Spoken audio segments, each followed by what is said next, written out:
শুভ সকাল বন্ধুরা, আমার ঘরোয়া জীবন কাহিনীতে তোমাদের সবাইকে স্বাগত জানাই। সকাল সকাল আমি পুজো করে নিয়েছি, আর ওই জন্য দেখালাম আমার গোপাল কেমন বসে আছে।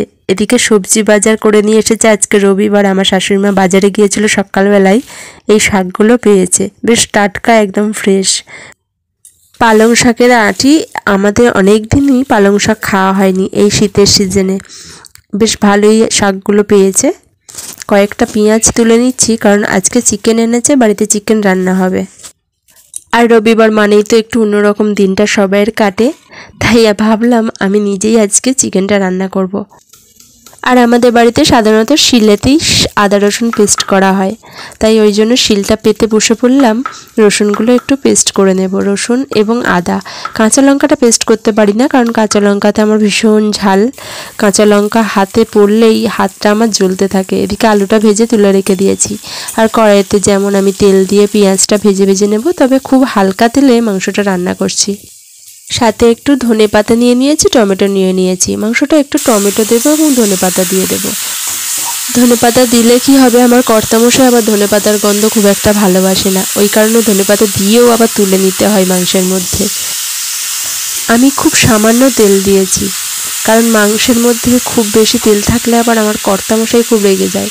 কারণ মাংসটা যতটা লাইট করি ততটাই ওর বেশি ভালো লাগে। পাতলা ঝোলই করব, তার মধ্যে একটু ওই আদা রসুন পেস্ট দিয়ে দেব।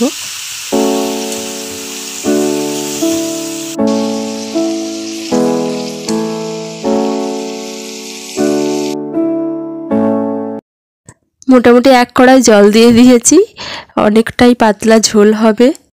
আর এটা বেশ খানিকক্ষণ আমি ঢাকা দিয়ে রেখে দেবো, কারণ এটা সিদ্ধটা একটু বেশি করেই করব। কারণ আমাদের বাড়িতে বয়স্ক মানুষ, আমার শ্বশুরমশাই মাংসটা একটু নরম করেই খেতে ভালোবাসেন, তাই ওই জন্য মাংসটা একটু নরম করেই করব। সন্ধ্যেবেলা বেরিয়ে পড়লাম কর্তাগিন্নি মিলে একটু ঘুরতে। তোমরা নিশ্চয়ই থাম্বনেল দেখে বুঝে গেছো আমরা কোথায় যাচ্ছি। বিকালবেলা ভাবলাম দুজনে একটু ঘুরে আসি, আর বাটার শোরুমটা একটু দেখে আসি কেমন কেমন নতুন নতুন কালেকশন এসেছে। ওই কারণে তোমাদেরকেও সাথে করে নিয়ে এলাম। এই স্যান্ডাকের জুতোগুলো মোটামুটি 1000 টাকা দাম ছিল, তবে খুব বেশি যে সুন্দর তা নয়। তবে ডিজাইন অনুযায়ী জুতোগুলোর দাম একটু বেশিই মনে হচ্ছিল। তবে পরে দেখলাম বেশ আরাম আছে, যেন এমনি পরতে ভালো লাগছে। আর বাটা মানেই তো খুব কমফোর্টেবল এবং সবসময় খুব টেকসই জুতো থাকে। তবে এখানে কালার অনেক কটা করেই ছিল।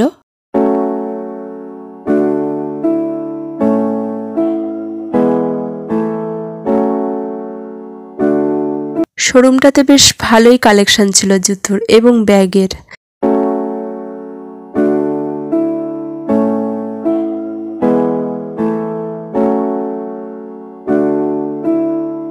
এই স্পোর্টস শ্যুটার দাম 2600 টাকা, দেখতে কিন্তু ভারী সুন্দর ছিল।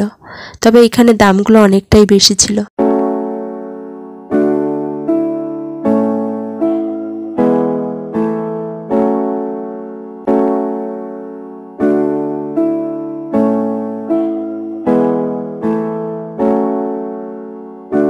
এজেডদের জন্য কাপড়ের এই শুগুলো কিন্তু 500 টাকায় বেশ ভালো ছিল আর নরম।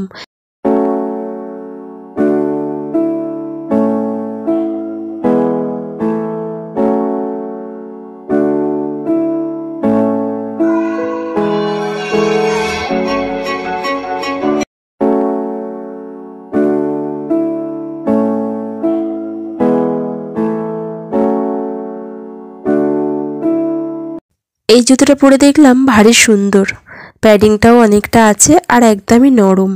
জুতোটা কিন্তু ভারী সুন্দর, কমফোর্টেবল। এই জুতোটা পরে মনে হচ্ছিল না যে খুলে দিয়ে আসি, কিন্তু দামটা অনেকটা বেশি থাকায় আমি আর কিনিনি। তবে জুতোটা লেডিস নয়, কিন্তু জেন্টস। অবশ্য সব কিছুই এখন ইউনিসেক্স, পায়ের মাপের হলেই হবে।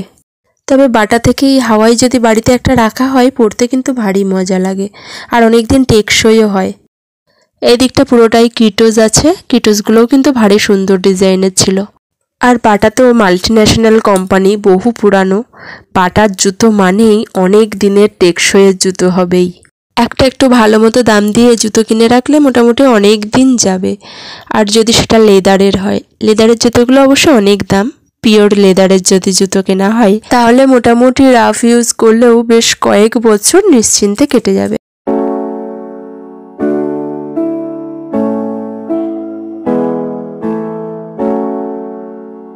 আর এই জুতোগুলো ছিল মোটামুটি বর্ষার জুতো, দাম বেশি ছিল না, 600 টাকার মতো হয়তো দাম।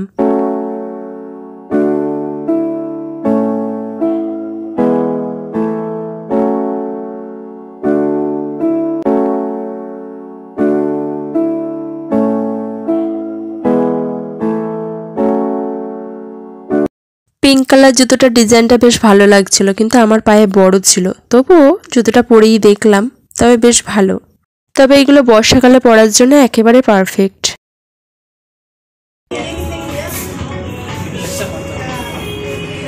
আর ব্যাগগুলোর একটু দাম দেখে।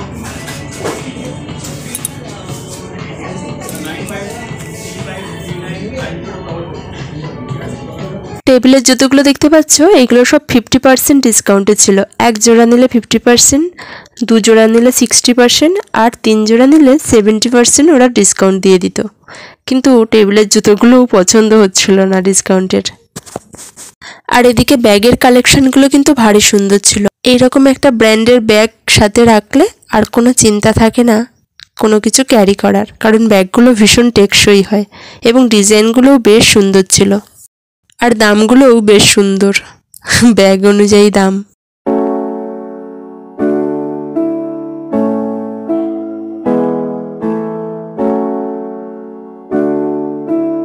এদিকে লেডিস জুতোগুলোও বেশ সুন্দর ছিল, মোটামুটি 1000 টাকা।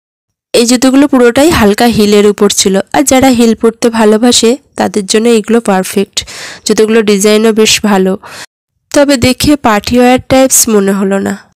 যাক, শোরুমটাই এসে আমার বেশ ভালো লাগলো জুতোর কালেকশানগুলো দেখে। তোমাদের কেমন লেগেছে আমাকে কমেন্টে কিন্তু জানিও। আর তোমরা যদি ভিজিট করতে চাও তাহলে বেলগড়িয়ার বাদামতলায় তোমরা এসে এই শোরুমটাতে অবশ্যই দেখে যেতে পারো।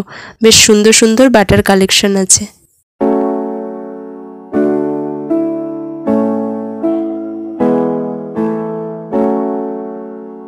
তবে এই সময় সেল আছে, তোমরা আসলে কিন্তু এই দোকানটায় ভালোই জুতো পেয়ে যাবে।